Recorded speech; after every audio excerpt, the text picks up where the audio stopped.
Welcome to the Hobo Woods, or as we called it in our neighborhood, the Hobo Trail. It was just one more adventure site for us Port Arthur kids who grew up in the 1960s and 70s. The Hobo Trail was located on the corner of 9th Avenue and 25th Street on a triangular piece of land behind what used to be the old Wine Garden Shopping Center in Port Arthur, Texas. It is said that it was a spot where hobos would stop and take shelter waiting for a train going in whichever direction they were looking to go. Now, I can't vouch for the veracity of that story. It sounds plausible, but I'm not sure if it's the truth of it all. And you know how stories get started, and, well, as kids, you just don't care about such things. We just knew it was a fun place to go.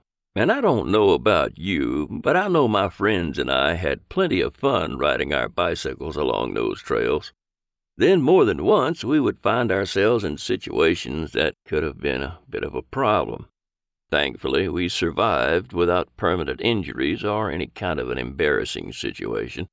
We were part of the generation that rode the brand new Schwin Stingray bicycles. They were the coolest thing since sliced bread and shirt pockets. And, well, you just weren't cool if you didn't ride a Stingray. Mine was purple with a pleated purple metal flake seat, a high sissy bar with ape hanger handlebars, and a 2 or 3 speed gear set in the rear axle, handbrakes on the front wheel, and standard brakes on the rear. And, of course, you can't forget the white wall slick for a back tire.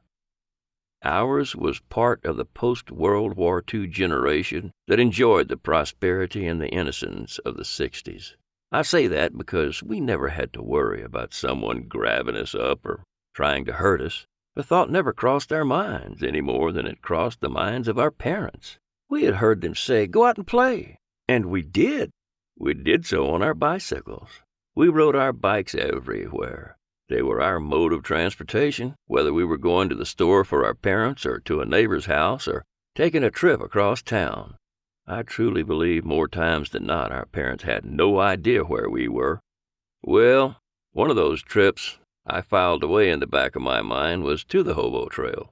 At the time, unlike what we see here in the picture, the woods were thick and verdant, and there were well-established trails throughout the woods, and it sure seemed to be an awful lot bigger than what we see there today.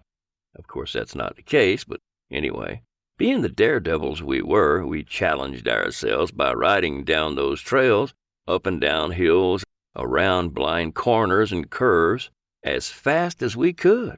We tried to slide the rear wheels on our bikes and act like a modern-day BMX rider. I remember one particular trip when we took our bikes back there. All you have to remember is back then you had to dodge dumpsters, 18-wheelers, empty pallets, and large food containers that contained lettuce and other produce.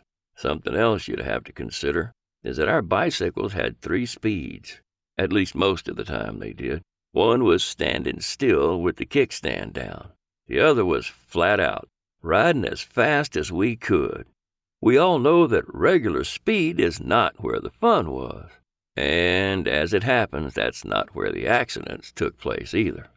2 of my most interesting memories are of us flying around the corners there at the Hobo Trail, jumping what we thought were hills. And one time Lewis and I managed to meet one another at the same little intersection, and, well, we tried to mix paint on them bicycles after it was dry. We managed to entangle ourselves in the wheels and chain and pedals of one another's bicycle, finally pulled ourselves apart, rather uncomfortably. And if I recall properly, one of those trips we had to walk slowly back home because, well, we weren't all that comfortable. Like most kids, though, we grew up, and shortly thereafter we began noticing other things in our lives. Girls. Now, they didn't necessarily like riding BMX-style bikes, Stingrays, or anything else like that. They didn't think much of jumping ramps or anything else that interested us at the time. As time went on, interest in our bicycles turned more into interest in those girls and, well, cars. And the Hobo Woods became a memory we could all cherish, even 50 or 60 years later. I hope you've enjoyed this little tale of our adventure. We had so much fun growing up. Thanks for listening, folks. You take care of yourselves.